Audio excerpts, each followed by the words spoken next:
ho kami din sa aming bahay kubo mga kamangyan, ay naisipan ho namin magkakapatid na gumawa ho ng merienda. Huy. Ay ang agawin nga nila ho namin ngayon ay aring dynamite. Gawa ng ari lang naman yung madali-daling gawin. Ay, be naman. At dahil nga ni ho ako yung ate, so may karapatan akong mag-utos. Hala. Ay dinutusan ko nga ni ho aring aking dalawang kapatid. Kako, ay lagyan na baga ng hiwa aring siling haba. Para ho, doon nga ni alagay yung pinakang laman. Wow naman. At para ho hindi na rin kayo magtanong, diga ho ay 5 kami magkakapatid. So kami yung 3 yung magkakasunod. Ako yung pangatlo, si Julina yung pang-4, tapos yan nga ni si Kim yung pan-5. Ay for the go. Ay yung dalawa naman ho namin kuya, nasa Marikina kasi nag-work sila doon. Wow, tara. Talagay masyado nagmahalan ng aming mga magulang. Ay, sana all. Ay kanina pa nga niyo kami din sa bahay kubo, kaya kami ay inabutan na talaga ng gutom. At para ho sa mga nag-request diyan na itur daw naman sa bahay kubo, gayaan. Ay soon ho, gawa na ngayon ay makalat pa.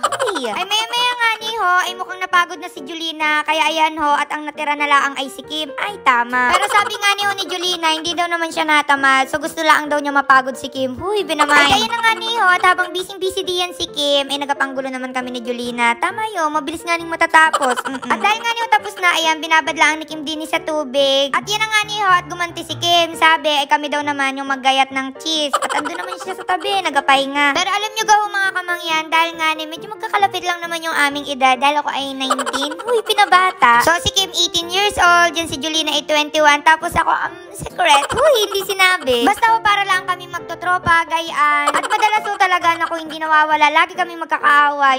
Ay hindi ko nga niyo alamat yan si Kim. Gutom na hindi na makatiis. At nga ho pala mga kamangyan, madalas yung mga nagagawa ng garning dynamite, ang inagamit ho ay giniling na karne. At dahil nga ho kami ay nagatipid, ang ginamit lang ho namin diyan ay yung tuna baga na nasa dilata. Basta ho, dynamite, nilagyan ng tuna, tapos cheese sa loob, tapos binalot ho sa wrapper, tapos yung pambasa na ginamit doon, yung cornstarch na may tubig para mas madikit. Uy. Ay di ayun na nga ho, at sinimulan ng prituin ni Kim, arihong dynamite. Ay sa wakas makakatikim na at makakapagmerienda na. Talaga nagakalam na ang sikmura. So habang busy ho dun si Kim, kako gagawa naman ako ng sausawan. So apagaluin ko lang ho yung mayonnaise at saka ketchup hanggang sa maging garni yung itsura. Ay for the go. At dahil nga ho nasipag-sipag ako, kako gagawa pa ako ng isa pang sausawan. So naglagay ako ng bawang, sibuyas, suka, tapos naglagay din ako dyan ng asukal. Tapos yun, ahalo-haluin lang. Grabe, sobrang sarap niyan. At dahil nga ho naluto na yung mga unang nilagay ni Kim, ayan ho, at isa-isa na ring nilipat ni Julina sa isang lagayan para syempre mapalamig na. Ay kung mapapansin nyo ho, talaga kami halinghinan sa gawain, ano, yung isa ay naglagay ng tulyasi, yung isa ay naglagay ng dynamite, yung isa ay nag-ahon. Ay tama. Ay ayun na nga ho, at naluto na ring merienda. At dahil nga ho mainit pa kako, ay palamig-lamigin muna namin. At habang inapalamig ho, ayan, at inapagkwentuhan ho namin yung aming sitaw up. Ay alam nyo naman ho, inaturuan ko talaga ring dalawa kung paano kumita gamit lamang ang cellphone kahit nasa bahay laang. Ay for the go. Ay kung hindi pa kayo nakakapag-download, aba ay mag-download na rin ho kayo na ring sitaw app at mag-register gamit ho yung aking referral code. O ay para ho sa iba na nakapag-register na, nakapag-recharge na sa mga wallet, nakapag-add na ng products at nakapag-process na rin ho ng orders. Ay ngayon naman ho ay aturuan ko kayo kung paano mag-withdraw. Dahil nga ho na-ship na at na-receive na ni buyer yung products niya at dahil na-fulfill na rin yung mga orders, kaya ho lumipat na yung pera from freezing money to wallet balance. Huy. Ang pinakamababaw pala mga kamangyan na pwedeng i-withdraw din ay 500 pesos. At dahil nga arin na yung aking balance, mag-withdraw ako ngayon ng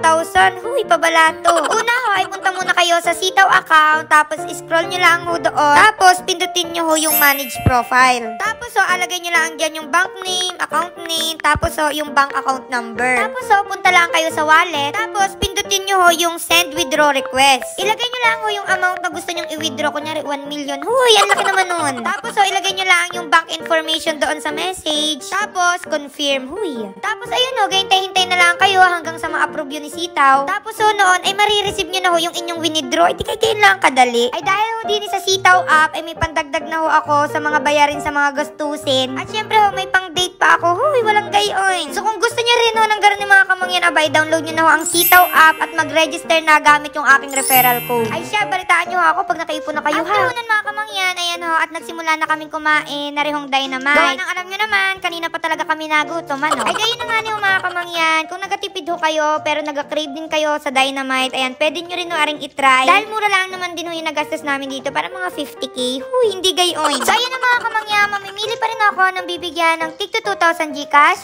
Basta i-follow nyo lang ho ang ating page at i-share aring video, no? O, ay siya, hanggang dito na lang ho aring ating video at gawa ng after ho namin kumain din, kami magalinis-linis pa. Huy, mapagpanggap. Bye-bye, love you.